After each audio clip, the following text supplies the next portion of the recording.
going on, everybody? Welcome to HiFi Hour. Today I have the pleasure of talking to a good buddy of mine, Howard Kneller. Howard is coming from all the way in New York. And how you doing, buddy?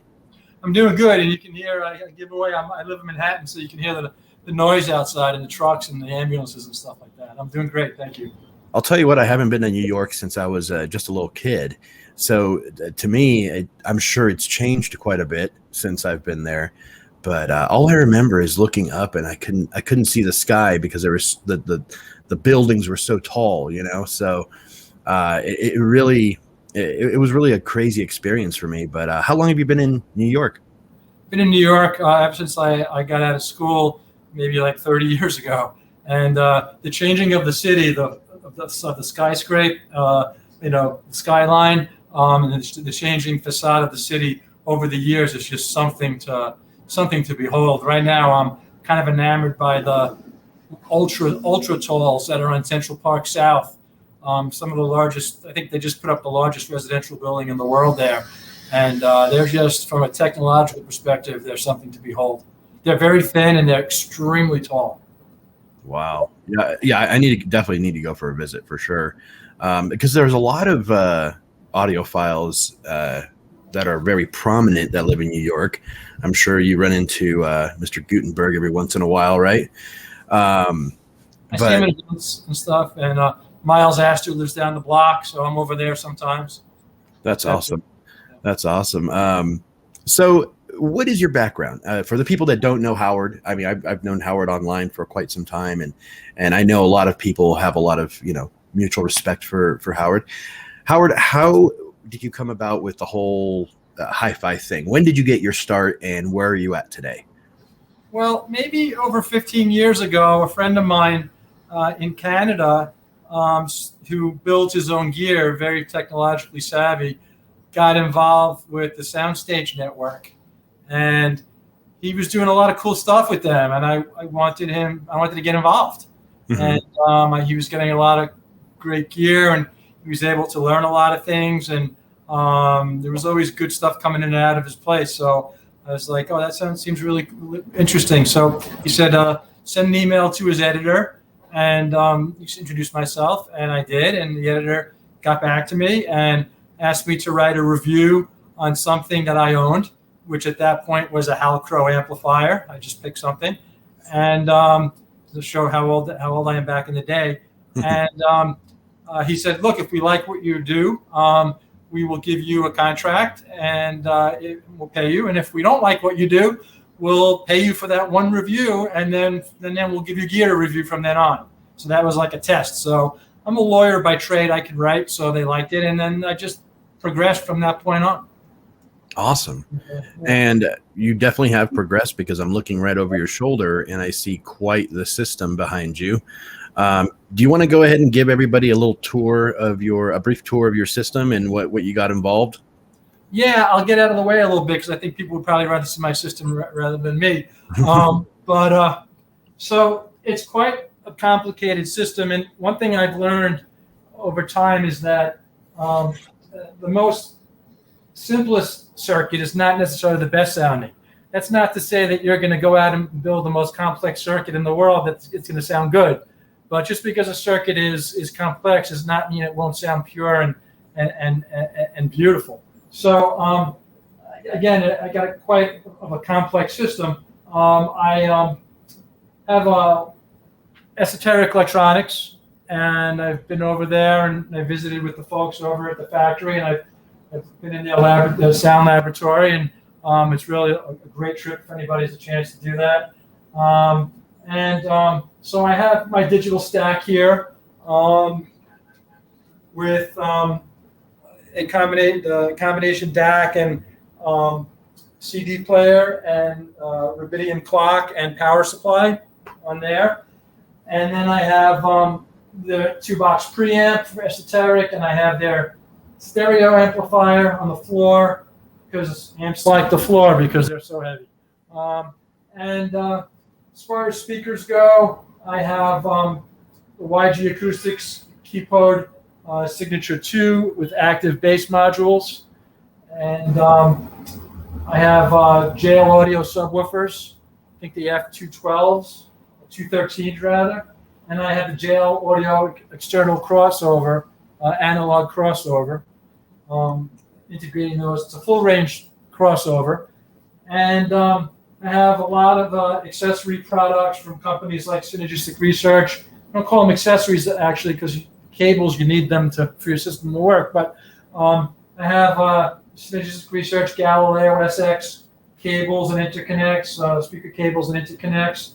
I have their grounding block and some of their vibration platforms. My main racks are from Symposium Acoustics.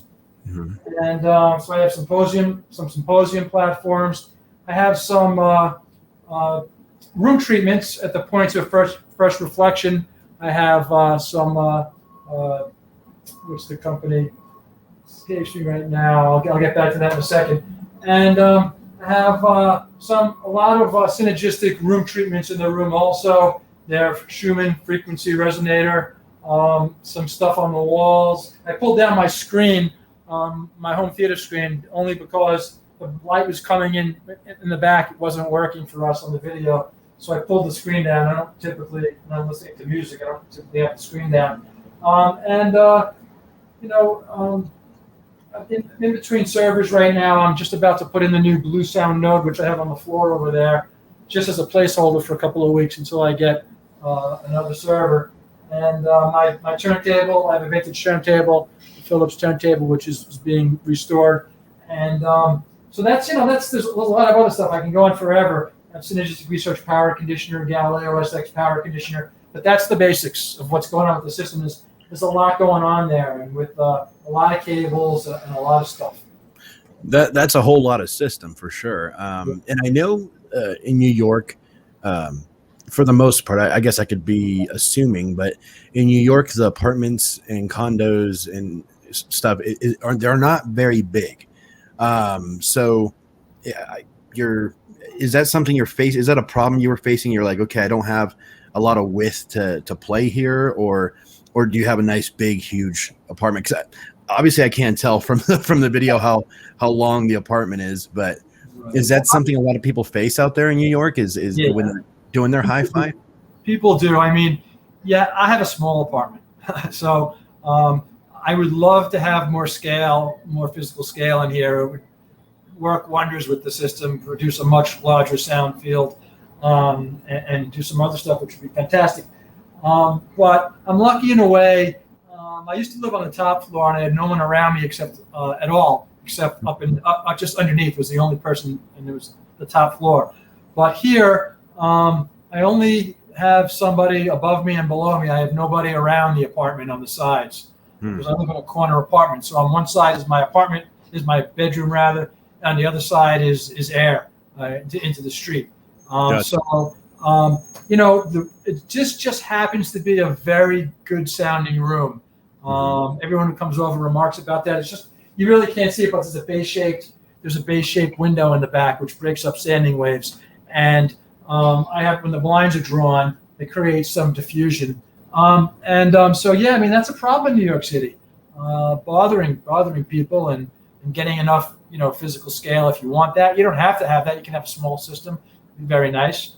Everyone in New York City would like a little bit additional room. That's for sure. Yeah, I'm gonna expand your window so that way everybody can see kind of what's going on there.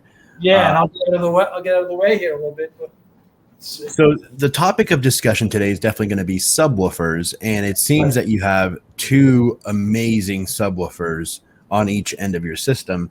And what prompted this whole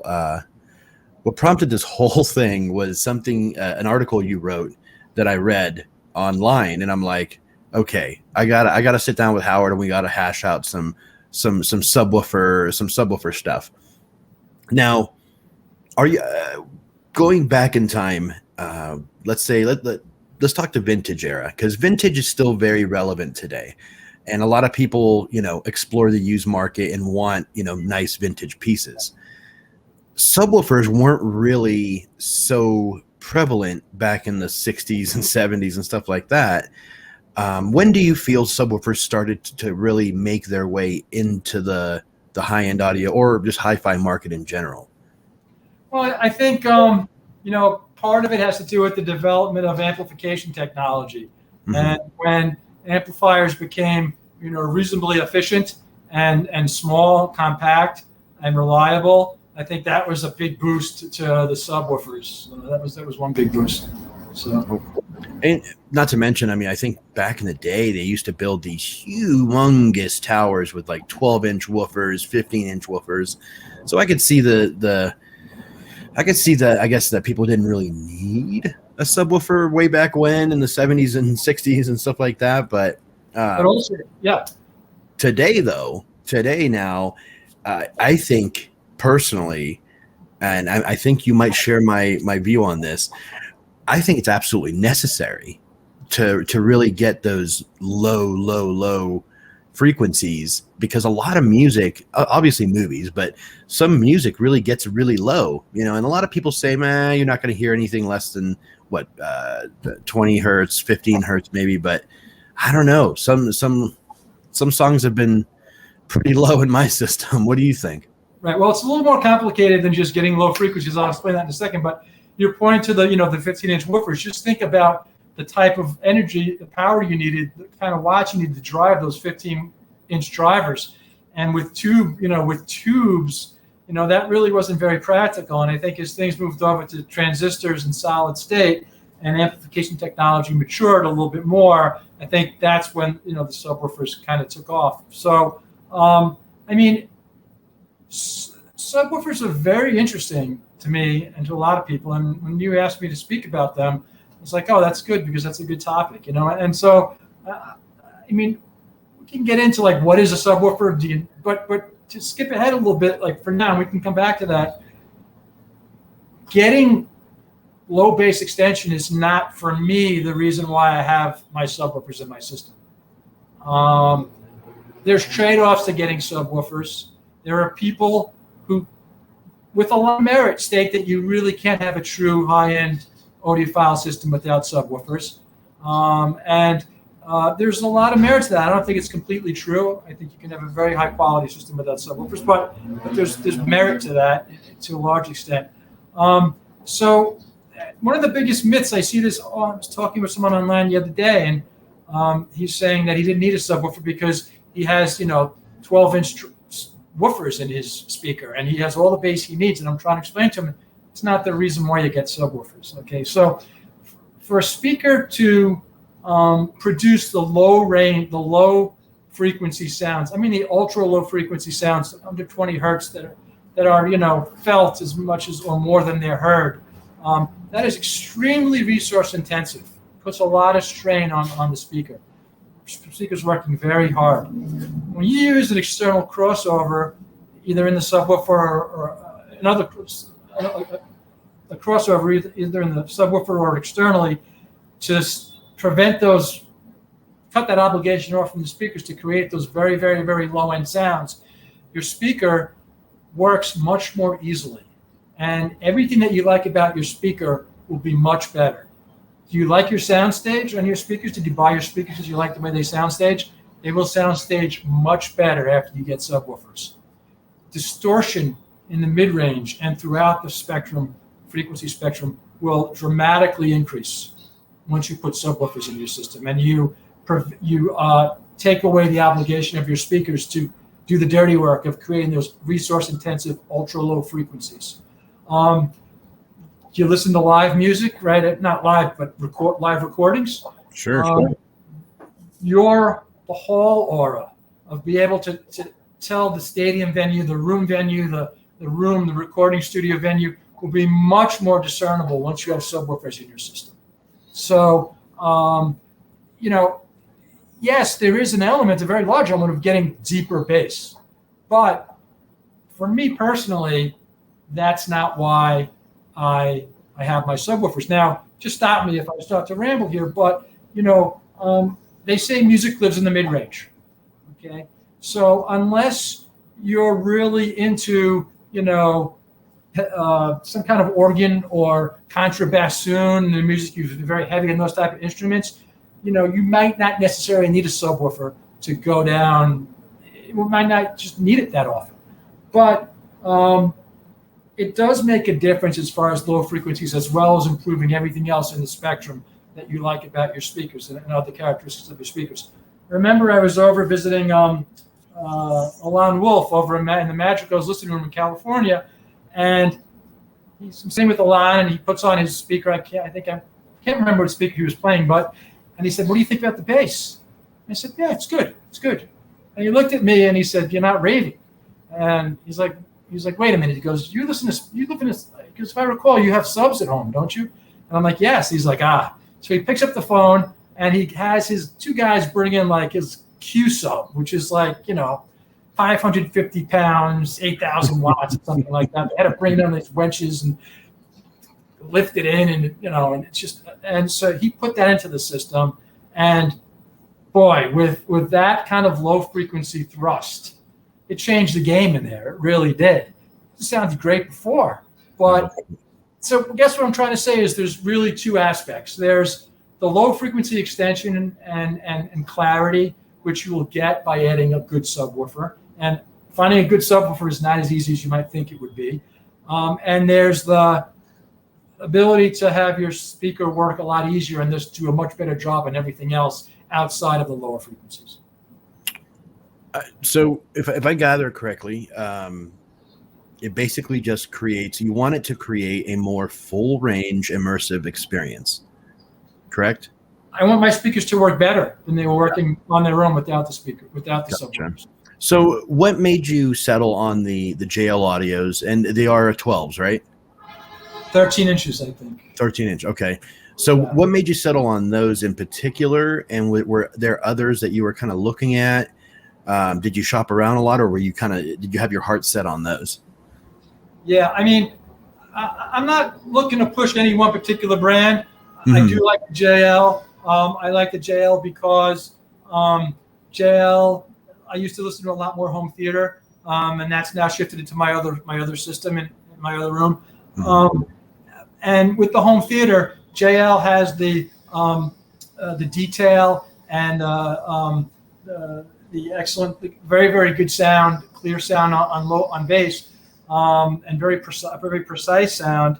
And it also has high wattage amplifiers, which work for home theater. So, typically you can design, a lot of subs are designed either for home theater or they're designed for 2-channel and stereo listening.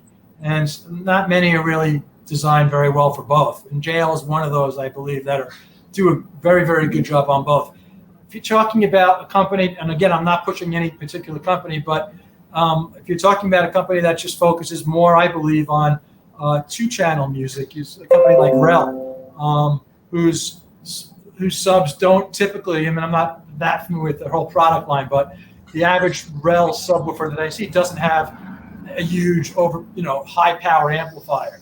And you don't need that for music. You might need that for explosions. So yeah, I'm not sure if that answers your question or not. No, absolutely. Now for someone that is just starting out, building their first system, let's just say for the sake of it, 2-channel system, what would you recommend they do? Would you recommend they shop for 2 subwoofers to match both speakers, 1 subwoofer? What do you feel is good placement? Yeah. Well, I think the first step is to decide, do you want a subwoofer? Mm-hmm. And there are downsides. As I indicated, there are downsides to getting subwoofers, and there are upsides. The downsides are that you risk losing what I would call cohesion in sound when you add subwoofers. Typically, you have a speaker that's manufactured by a company to work as one unit with one voice.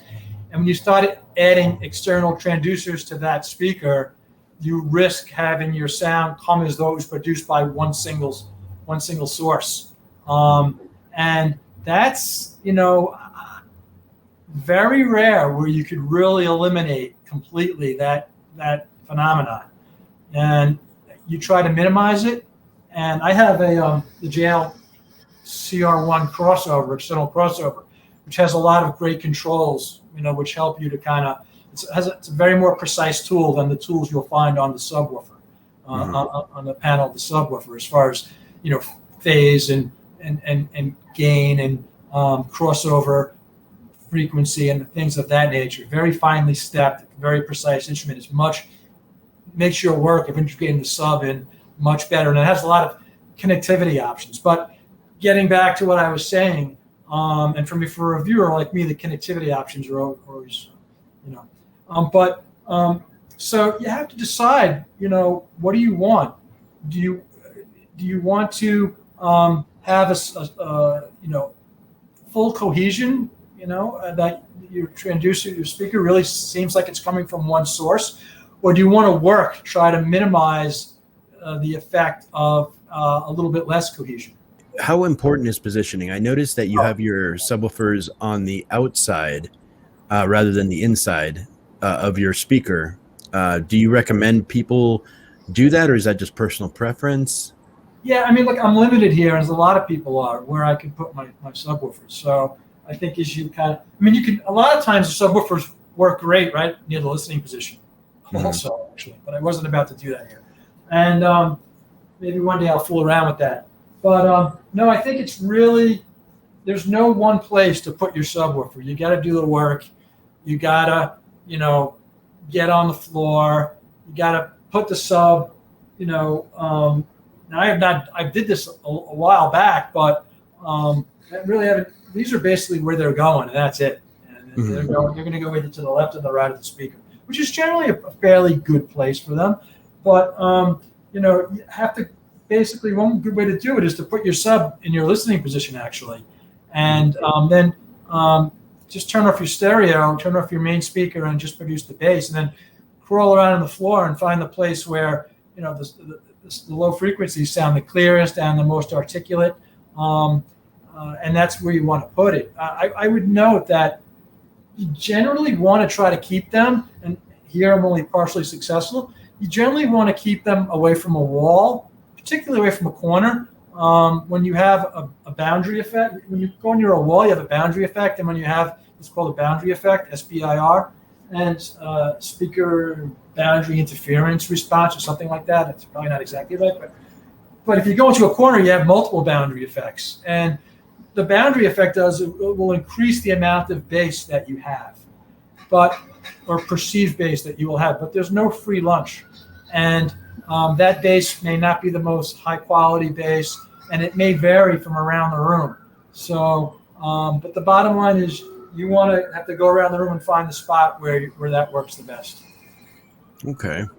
Now, from reviewer to reviewer, I have a question for you. I'm sure with your time at Soundstage, you've had an opportunity to review many, many subwoofers in your time. Is there any of them that kind of stick out to you that you really, really enjoyed?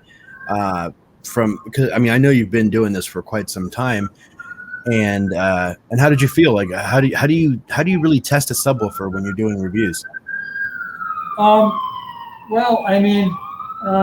you test a subwoofer the same way. You basically test a pair of speakers. You got to find the place where they work the best. Two different subwoofers aren't going to work, in the same place. And I apologize, the authentic New York City sounds out there, sirens. Some subwoofers that impressed me were very different. The one was actually a JL model, a very small JL model. I think it was they call it the Dominion model. Mm-hmm. And it was extremely small. See, subwoofers are this is straying a little bit, but subwoofers are very, very, very difficult to make. The good news with subwoofers is that relative to speakers, they're inexpensive. So relatively speaking, you don't have to spend a huge amount of money to get, a decent subwoofer. The bad news is there's not that many unbelievable subwoofers out there. And one of the reasons that's true is because the amount of internal pressure that's created inside a subwoofer by moving a large driver back and forth in such a small cabinet creates unbelievable pressure. And that pressure is very difficult for a manufacturer to design parts inside that will not be corrupted over time by that type of pressure. It's very coercive to the materials inside the subwoofer and to the parts. So it's very, very difficult to design a good subwoofer. There's several of them out there. So for the audio enthusiast, would you recommend they experiment with, REW measurements, things of that sort to kind of see where their frequency lies with their subwoofer? Or do you feel that that's more for kind of our ilk of reviewers and stuff like that? Or do you feel that there's value for just the regular enthusiast that wants to put together their system to use a tool like REW or RU, I think it's called, to measure their system? What do you think? Oh, there's definitely value there. But honestly, it's a little beyond what most audiophiles are going to commit to. I remember reading an article one time, somebody, I don't know whether it was Brent Butterworth or somebody, but they took a tour of Harman Kardon and they were talking to this guy who was a very subwoofer expert. And they were talking to him about models of subwoofers and placement and all kinds of stuff. And he went over all the technical details and things of that nature. And so the person who was there said, well, what do you do at the end of the day? And he goes, you set it up by ear. And, I think for most people, that's going to be fine. There's great value in having, digital tools that'll measure your room, find out where the reflections are, find out how your sub is working, and to use those, fantastic. I do highly recommend them, but they're not necessary, to set up a subwoofer. Now, additional information that's very helpful also, but you don't have to have it. Now, one thing we haven't really discussed is the size of subwoofers. So do you feel that, a 15 or an 18 or even a 21-inch subwoofer would be too big for listening to music? Do you think that's more, do you think those should live more in the home theater arena? Or do you feel that there is a place for large format subwoofers in a 2-channel setup? Oh, I think there's certainly a place. It depends on your room. I think one of the problems that audiophiles encounter is they try to use speakers and subwoofers that are too large for their room and they overload their room. Right. That's why I like the YGs with the active bass cabinets. I can tune them to my room. I can turn down the bass and I can tailor things on it. But there's certainly a place, but I'd be very reluctant to bring in the Magical Q sub, which has whatever size driver in an average size or small and medium sized room. So that has to fit the room.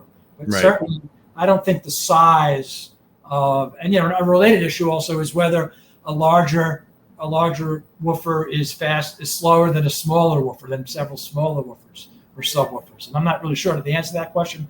There's an ongoing dialogue whether that's true, but the most important thing is to match the transducers to the room.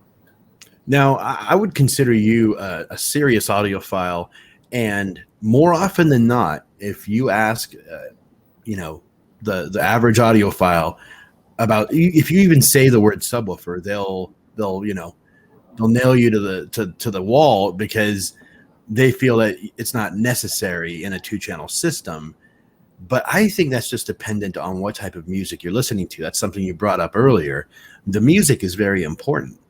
Do you feel a lot of audiophiles listen to a particular type of music that may not even need a subwoofer? Is that why they're so against it? Or why do you feel that a huge community in the audiophile realm is anti-subwoofer?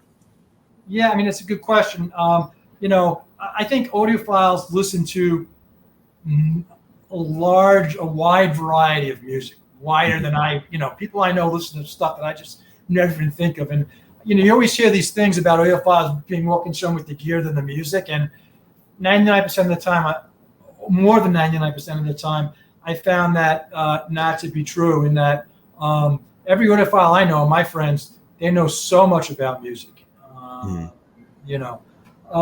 But I think that there is a feeling, inclination among audiophiles to be anti-subwoofer. Like I said, there are many, many, many audiophiles who don't understand how subwoofers work in a stereo system or any kind of audio system, and they think that they just need it if they want more bass, and they don't think they don't feel they need more bass because they have 12-inch woofers in their speaker, or two 12-inch woofers, or whatever it is. I think that's unfortunate. And I just think, really, if they were thinking about it correctly, they'd be thinking more along the lines that we spoke about before, as far as what are their goals, with the subwoofer. They're looking for the last word, perhaps, in cohesion. And on that note, I haven't followed that rule here, but I strongly recommend using a subwoofer from the same manufacturer, because that just, as your speakers, because that just kind of helps with the the one voice type of thing. Sure. You don't want to be listening to a double bass, and as the double bass goes through the registers, you're hearing a discontinuity of tonality. Mm-hmm. That'll happen, if your system is not cohesive and not speaking in one voice. But I just think it goes back again to you have to familiarize yourself with what do subwoofers do, how do they work, and what do I want? Do I want to improve my overall sound? Do I want to improve my sound staging? Do I want less distortion in my music? Can I live perhaps with a little bit of less cohesiveness? Can I dial that out to the best I can? And it's a very personal decision. There's no right and there's no wrong. That's a great answer. Now, for you personally, what's some of your favorite types of music that you like to listen to on that particular system? Because I can only imagine. I'm familiar with YG. They're here. They have their factory here in Denver. I would love to see them sometime. But on that particular system, what is some of your favorite tracks or favorite types of music to play? Yeah, these speakers are not headbanging speakers. I wouldn't really. I can cause these to break up at very high volume levels. So these speakers, and they have the active woofers modules, so they can go fairly loud, but they're not made. What they do is extremely good and extremely precise and extremely breathtaking. But every speaker is a compromise, and where they compromise is that they don't do everything. They don't do the very, very high volume. So I listen to AC/DC all the time, one of my favorite groups. And I like, other heavy metal groups. I like opera and classical too. But, so I don't know that my first choice on this system would be to put on some Ozzy Osbourne and just put it up to the highest volume that I could think of. But it still would sound great unless I went crazy with it. I love jazz. I love, classical music. I just was listening to the other night, the Goldberg Variations. It's Bach. It's so people say it's it is the most profound piece of music ever written, and it's probably true. And it's so delicate, and it's so intense, and it's just so innovative that these speakers really, really do it justice. I love that, and I love listening to jazz. I love listening to live music on here. It sounds really great. There was a singer, her name escapes me for a second, but it was a live recording I was playing from the JFK Kennedy Center in Washington. They have for the presidents, they have those concerts.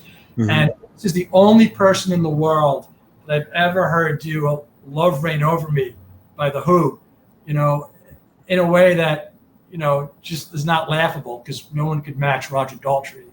Right. And it was just breathtaking, So I love to listen. I love to listen to that, things of that nature.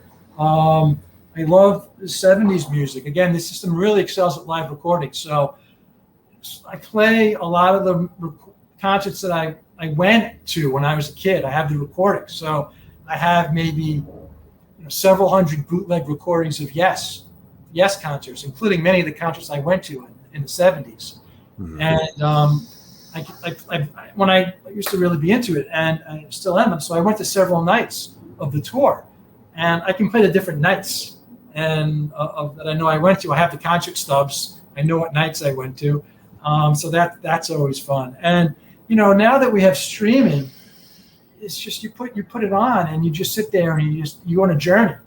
that's the really beautiful thing. You can talk about people, whether you like turntables or whether you like reel to reels or whether you like, CDs or whatever. But when you put on a server and you stream, from one of the streaming services, you just go on a journey. You never know where it's going to take you, and that's really the wonderful thing. And I'm lucky to have people always sending me music to listen to, and bringing over music, and I've had some, that's the kind of music I like to listen to. And I would just add one thing. I listen to everything, really everything from world music to pop to rap to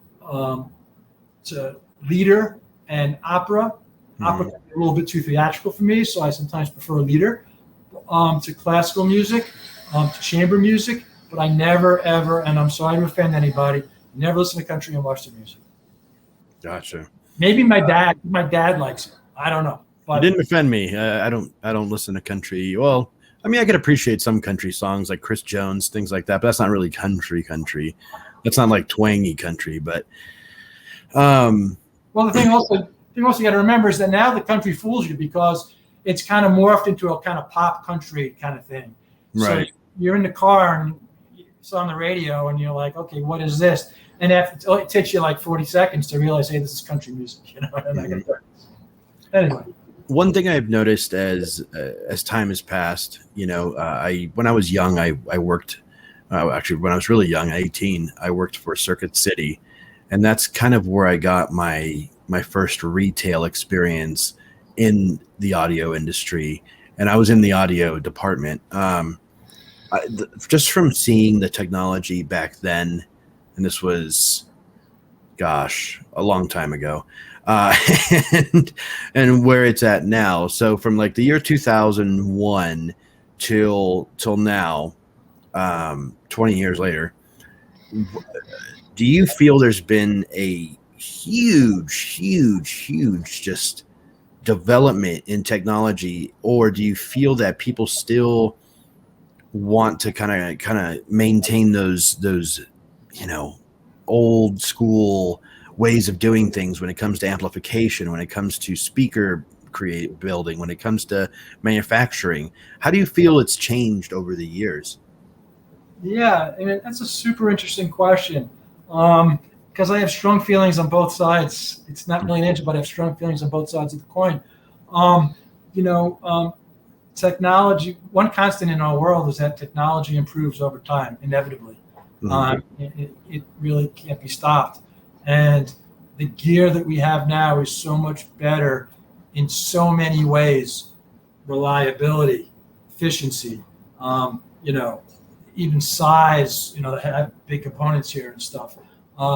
But everything about the gear, the capacitors and the transistors themselves, and the most basic elements of the components have dramatically improved since years ago. Our understanding of what affects the flow of electronic signal is really so improved, and there's so many different ways you can get into about how that's happened. On the other hand, I gotta say, man, you got a good vintage system, it's magical, And I remember visiting Jerome Saba, who was a jazz saxophonist, a noted jazz saxophonist in Brooklyn, and he has like a Harman Citation 2 amplifier with a Garage, probably a 301 Garage, and I can't remember the speakers he has, but they're these very vintage speakers, and nothing in there is really, nothing in there is current. And you sit down in that room, and you just get transported. It's magical. So that's not really an answer. I'm not showing you an answer, but I mean, I think both are true. They really are. It's very strange.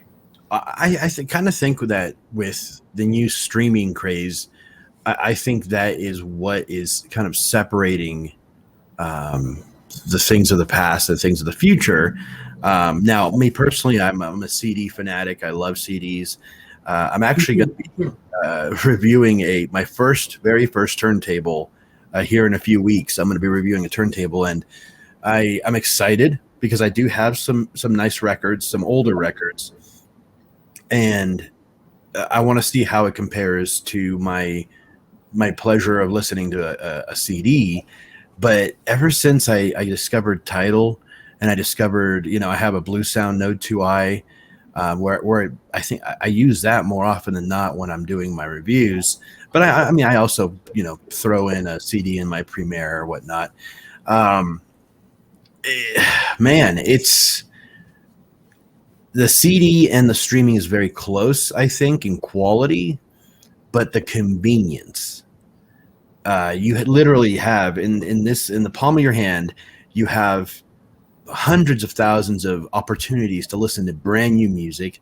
You have AI curating playlists. It does a lot of the work for you, And before, when I was young, I used to have to go to the music store or something and listen. Do you remember this when they had it was Blockbuster Music, Warehouse Music? They used to have little stands where you could listen to all the new tunes that had just came out, and you could put the headphones on and kind of go. A lot of record shops, if you have a used record shop, they'll typically have, a record player, Techniques turntable and a pair of headphones for several stations. And yeah, absolutely. Do you miss that nostalgia, or that I guess that way of doing things? It's kind of like I'm not gonna say celebration, but it's a really cool thing to experience. And I think that our younger generation will never get a chance to experience that unless they go to a traditional record shop or they're really into that type of thing. Yeah, I mean, well, look, there's something with cell phones and all kinds of distractions that people go through. It's easy to go onto a server and have a really nice experience. And like I said, take that journey and be transported into some music that you never even heard of before, that you're sitting there going, oh my God, this is amazing. But it's also just as easy to just go from one song to the next and not really ever fully connect. And the experience of getting a CD, cleaning it off, checking out, the album cover and looking at what kind of condition is it in, looking for scratches, putting it on and sitting through an album is something that's missing from current day experience. There's a lot of value to that, I think. It just gives you a much more, sedate, to me, a more sedate, sophisticated kind of experience in a way. Both have their advantages and disadvantages. By the way, talking about, the differences as far as turntables or CDs, whatever, what I found, first I was very lucky. I was very close with Winston Ma, who maybe some of the older people here might be aware of. Winston made his FIM, LIM production company, produced a lot of CDs, very popular in Asia.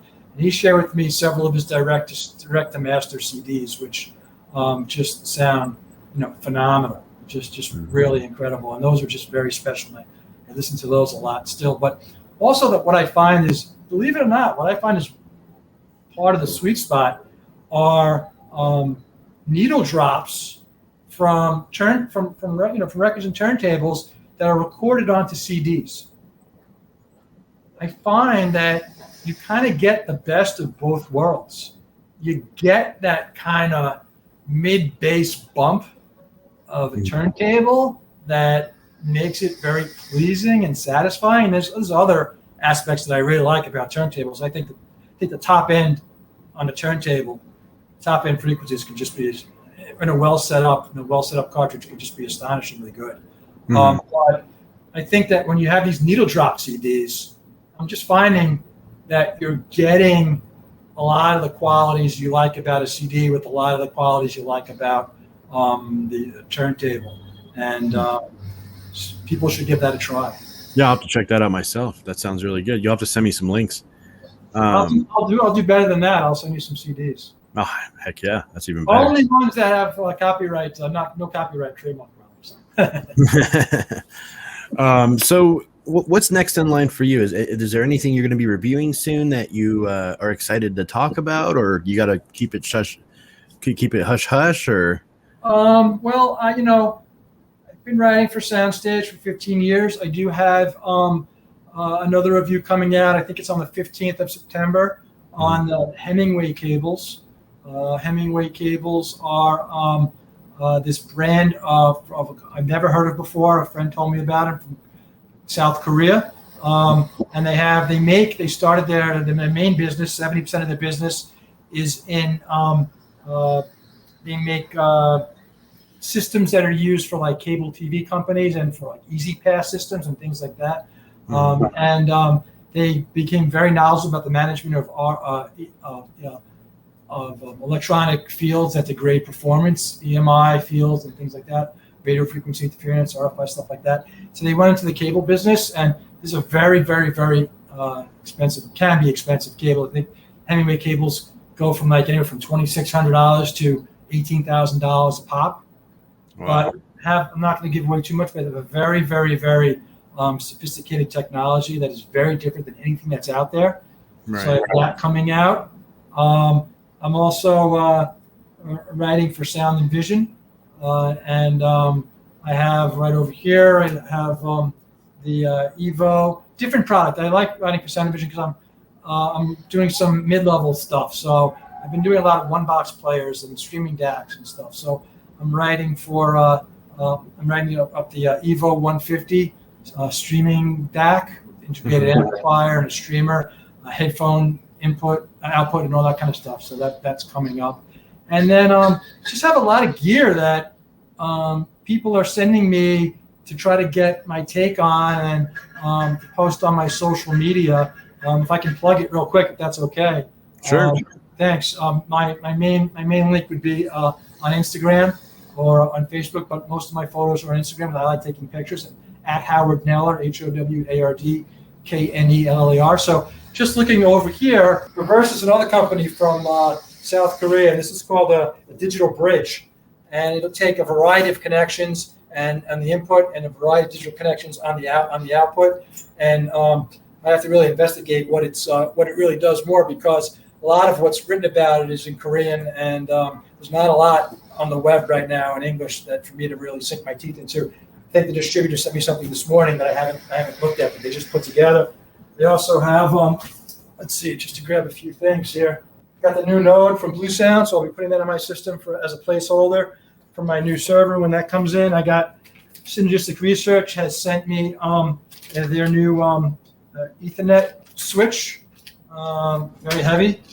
So I'm looking forward to getting that in the system using a JCAT Ethernet switch M12, which is what the kind of connections they use for railroads, commercial. That's in the system right now, and that's a very interesting product. These are products that are controversial because the JCAT one is like $3,000, something like that, and there's a higher one that's $5,000, and this one's like $2,500 or $2,300, whatever it is. And so some people believe in them, but I can tell you that they work. Typically, in concept and theory. Reverse also sent me an Ethernet filter that's sitting over there and a USB filter, and they have an HDMI filter coming out. So I always just got tons of stuff, and I love not only listening to them, I love to shoot the gear. I just really been enamored with photography. Much less expensive than audio photography, and but it's more complicated to get a good picture.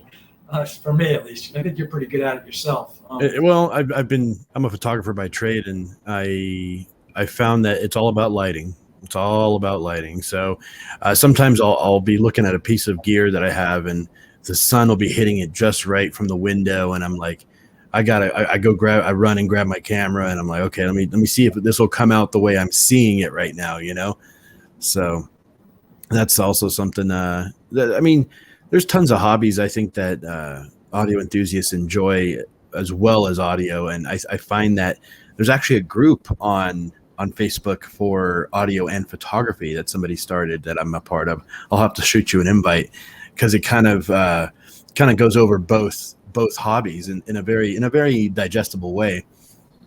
However, I know a lot of things that you've talked about because there's people on both ends of the spectrum, and a lot of the gear you have, a lot of people might not agree with why you have it or why you spend so much on it. And there's that other group of people that are like, right on, perfect system, kind of thing.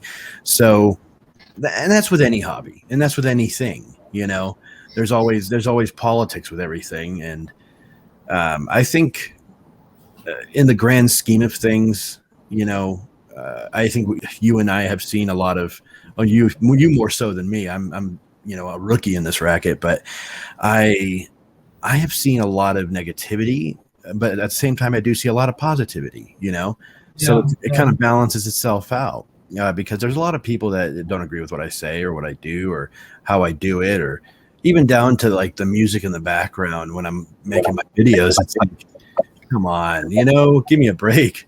But it's been a quite the road for me, and I'm excited to see your future endeavors and how you, because honestly, every time I read whatever you write or see one of your reviews, I learn something. I definitely learned something, and that's the bridge I think I want to start kind of building with people from your generation of audiophiles with mine, and then bridge it down to the new folks that are coming out that are 18, 19, 20, 21, because this is kind of like I feel like it's an art that we have to pass down with our generations.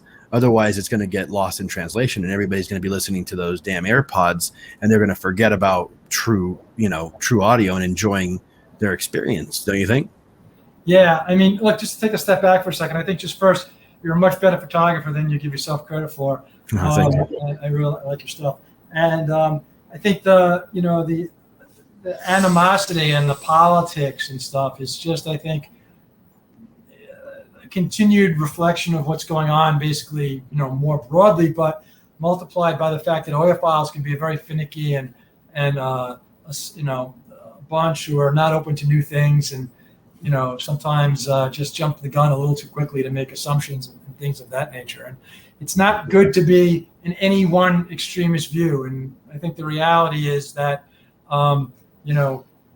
somewhere in the middle of those two views, somewhere in the middle of the subjective viewpoint and somewhere in the middle of the objective viewpoint, I think is the best place to be. But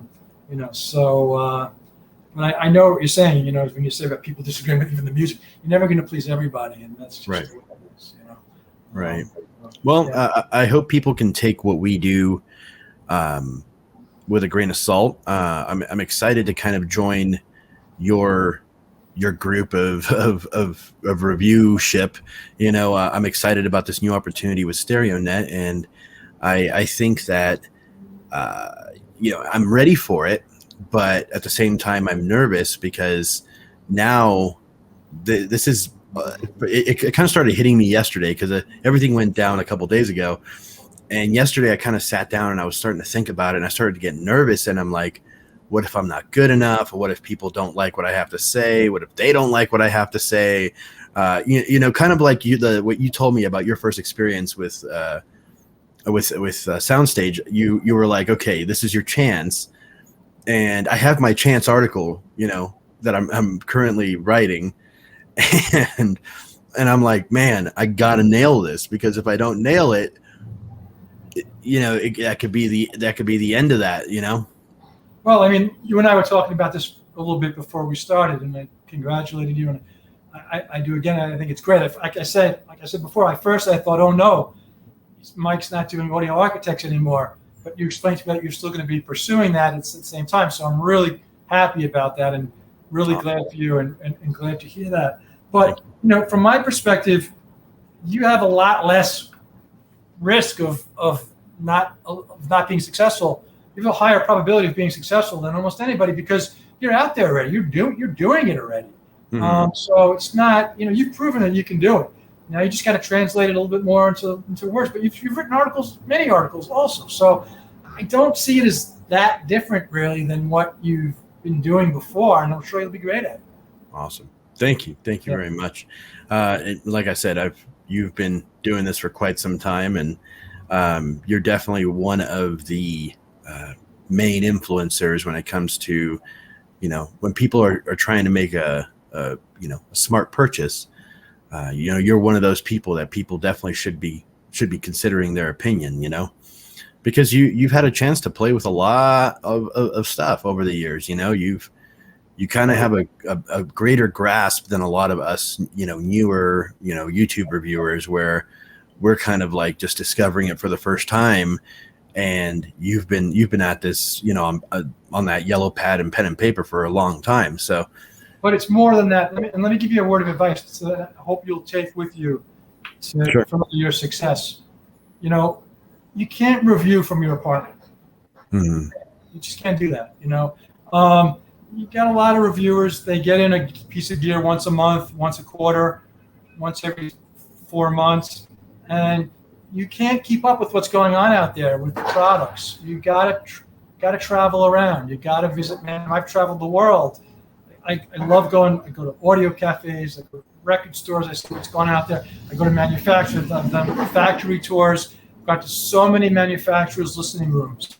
They have product development labs. I've gone to audiophiles regularly. Now they're not having those anymore, but hopefully soon. I've gone to audiophiles society meetings, and I've, for all the audiophile societies around here, for many of them, I've seen what audiophiles are listening to. I've seen what the manufacturers are doing.